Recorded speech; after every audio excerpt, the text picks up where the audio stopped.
Kacaritakeun sakadang monyet jeung sakadang kuya keur sarare di sisi leuweung deukeut walungan. Dina tangkal kiara, sakadang kuya mah sare di handap di sela-sela akar ari sakadang monyet mah sare dina dahan anu panghadapna teu pajauh.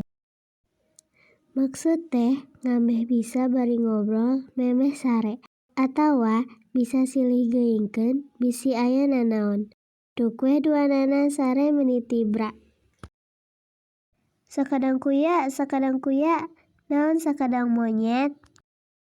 Kuring ngimpi manggih tangkal nangka anu buahna geus arasak. Dina ngimpi teh katingali deui tempatna di mana. Di mana? Di tengah leuweung. Keun atuh isuk Wangteang, ayeuna mah sare deui we da peuting keneh. Keur hulang-huleung kitu, sakadang kuya ngadenge sakadang monyet ngalindur. Pokna teh isukan mah ku urang rek dihakan eta nangka teh ku sorangan. Kedue da sakadang kuya mah teu bisa naek tangkal ieu. Ngadenge kitu, sakadang kuya ngahuleung. Kapikiran caritaan sakadang monyet keur ngalindur. Kapikiran sok sieun bener. Sanggeus rada lila mikiran, ahirna manehna meunang akal. Terus duk weh sare. Isuk-isuk sakadang monyet geus hudang, tuluy ngageuingkeun sakadang kuya.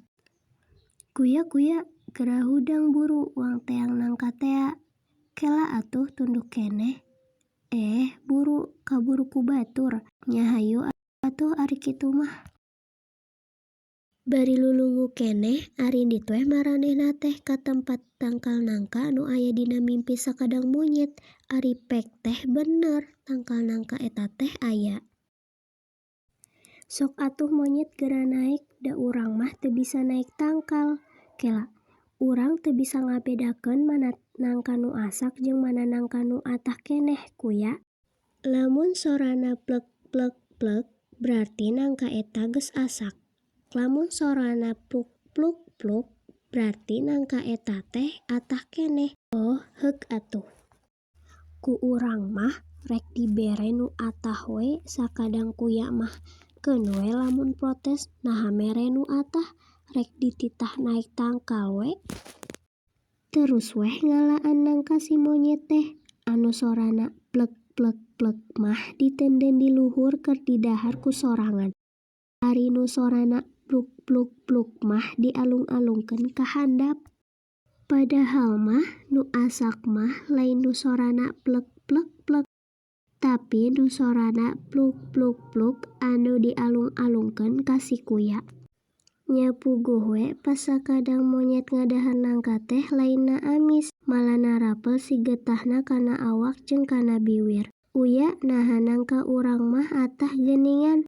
Apan maneh anu ngalung-ngalungkeun ka handap mah, urang mah ngan saukur narima hungkul. Maneh mah tega ka babaturan teh, mak nya urang dibere anu atah. Ahirna mah sakadang kuya balik bari wareug ari sakadang monyet mah indit duka ka mana da baeut tea. Tah sakitu dongeng sakadang kuya jeung sakadang monyet ngalanangka. Hatur nuhun. Assalamualaikum warahmatullahi wabarakatuh.